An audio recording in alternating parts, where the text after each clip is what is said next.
दोस्तों, भारत दुनिया के कुछ सबसे बड़े एनर्जी इंपोर्टर देशों में से एक है, लेकिन अब ये सब कुछ बदलने वाला है क्योंकि अमेरिका की एक बड़ी लेबोरेटरी ने अपनी रिसर्च में भारत के एनर्जी सेक्टर और इसमें विकास को लेकर कुछ ऐसे दावे किए हैं जिन्होंने पूरी दुनिया को हैरान कर दिया है। क्योंकि अमेरिका के अनुसार भारत अपने आजादी के 100 साल पूरे होने तक क्लीन एनर्जी के मामले में अमेरिका को भी पीछे छोड़ता हुआ 100% आत्मनिर्भरता हासिल कर लेगा। इतना ही नहीं बल्कि अगले 10 सालों में ही भारत इलेक्ट्रिक व्हीकल के क्षेत्र में काफी बड़ी छलांग लगाने वाला है, क्योंकि जिस तरह से भारत ने पिछले कुछ समय में एनर्जी सेक्टर में तेजी से निवेश किया और यूक्रेन युद्ध के बाद शुरू हुए ऊर्जा संकट को ध्यान में रखते हुए हमने क्लीन एनर्जी और रिन्यूएबल एनर्जी पर काफी ज्यादा ध्यान देना शुरू किया है, तब से भारत ने इन क्षेत्रों पर पूरी दुनिया को पीछे छोड़ दिया है। वहीं फिलहाल भारत ही ऐसा देश है जो साल 2047 तक रिन्यूएबल एनर्जी के मामले में पूरी दुनिया को पीछे छोड़ता हुआ एनर्जी के ट्रेडिशनल सोर्स जैसे कि क्रूड ऑयल, कोयला और नेचुरल गैस का इस्तेमाल लगभग न के बराबर करने वाला है।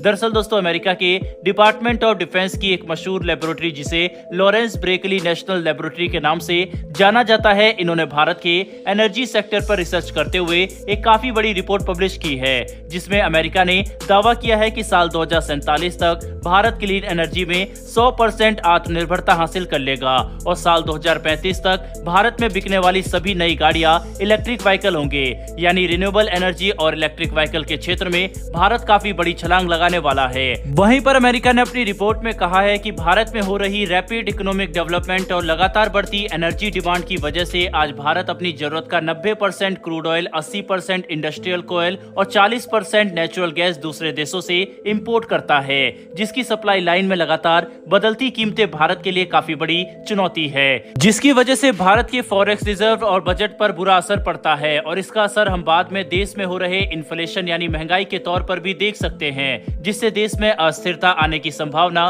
बढ़ जाती है। ऐसे में यूक्रेन युद्ध के बाद शुरू हुए एनर्जी क्राइसिस ने ये बात साफ कर दी थी कि भारत को एनर्जी सेक्टर में आत्मनिर्भर बनना ही होगा, क्योंकि हम हमेशा दूसरे देशों से आने वाले एनर्जी इंपोर्ट पर निर्भर नहीं रह सकते, खास करके ऐसे हालात में जब भारत एक ग्लोबल सुपर पावर बनना चाहता है, जिसकी वजह से हमने काफी सारी योजनाएं बनाई ताकि हम रिन्यूएबल एनर्जी के क्षेत्र में बड़ी डेवलपमेंट हासिल कर सके, जिसमें सबसे पहले तो भारत साल 2030 तक 500 gigawatt non fossil electricity generate करने की कैपेसिटी स्थापित करेगा, जिसके अगले 10 सालों में यानी साल 2040 तक भारत के पास मौजूद एनर्जी ग्रेड का 80% क्लीन एनर्जी ग्रेड में कन्वर्ट हो जाएगा और साल 2047 तक यही आंकड़ा 90% तक पहुंच जाएगा। यानी इस रिपोर्ट का कहना है कि साल 2047 तक भारत एनर्जी सेक्टर में लगभग पूरी तरह से आत्मनिर्भरता हासिल कर लेगा, जिसके तहत हमारे पास मौजूद एनर्जी ग्रिड में 90% क्लीन एनर्जी ग्रिड के तौर पर मौजूद होगा और साल 2035 तक ही भारत में सेल होने वाले 100% व्हीकल इलेक्ट्रिक व्हीकल होंगे,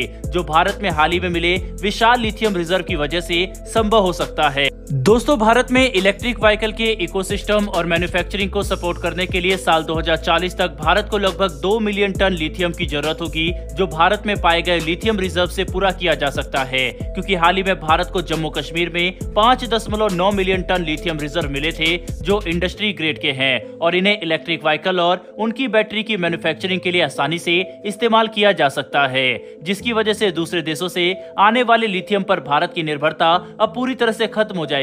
साथ ही एक अनुमानित आंकड़े के अनुसार भारत को एनर्जी सेक्टर में आत्मनिर्भरता हासिल करने के लिए अगले दशकों में लगभग $3 ट्रिलियन का इन्वेस्टमेंट करना होगा, जिसे हम अपने देश में रिन्यूएबल एनर्जी सोर्स डेवलप करने के लिए इस्तेमाल कर सकते हैं, जो भारत को साल 2047 तक एनर्जी सेक्टर में आत्मनिर्भरता दिलाएगा। हालांकि भारत ने अभी से ही एनर्जी सेक्टर में अपनी इन्वेस्टमेंट तेजी से बढ़ा दी है, जिसके तहत रेलवे लाइंस को लगातार इलेक्ट्रीफाई किया जा रहा है और देश के कोने कोने तक बिजली पहुंचाने के लिए इलेक्ट्रिसिटी ग्रिड को भी एक्सपेंड किया जा रहा है। वहीं पर आपको ये बात जानकर काफी हैरानी होगी कि अगर भारत क्लीन एनर्जी में लगातार इन्वेस्टमेंट करता रहता है तो साल 2047 तक कंज्यूमर सेविंग के जरिए हम लगभग $2.5 ट्रिलियन की बचत कर सकते हैं, जो एक काफी विशाल आंकड़ा है, जिसमें हम सबसे ज्यादा बचत क्रूड ऑयल, कोयला और नेचुरल गैस के इंपोर्ट में 90% तक कमी लाकर करेंगे, जो भारत को हर साल 200 से लेकर $250 बिलियन की बचत करा सकते हैं, जिनका इस्तेमाल हम देश के दूसरे जरूरी सेक्टर जैसे कि इंफ्रास्ट्रक्चर, हेल्थ केयर, एजुकेशन और डिफेंस के साथ साथ टेक्नोलॉजी के डेवलपमेंट में भी कर सकते हैं, जो हमारे देश के ओवरऑल डेवलपमेंट के लिए काफी अच्छा होगा। वैसे दोस्तों, इस रिपोर्ट पर आपकी क्या राय है कि क्या साल 2047 तक भारत एनर्जी सेक्टर में पूरी तरह से आत्मनिर्भर हो सकता है या नहीं? अपनी राय कमेंट बॉक्स में लिखकर जरूर बताइएगा। साथ ही अगर आपको यह इन्फॉर्मेशन और वीडियो पसंद आई हो तो वीडियो को लाइक करके हमारी आने वाली डेली ऐसी वीडियो के लिए चैनल को सब्सक्राइब कर बेल नोटिफिकेशन को अवश्य दबा ले। फिर मिलेंगे ऐसी एक नई वीडियो के साथ। धन्यवाद। जय हिंद।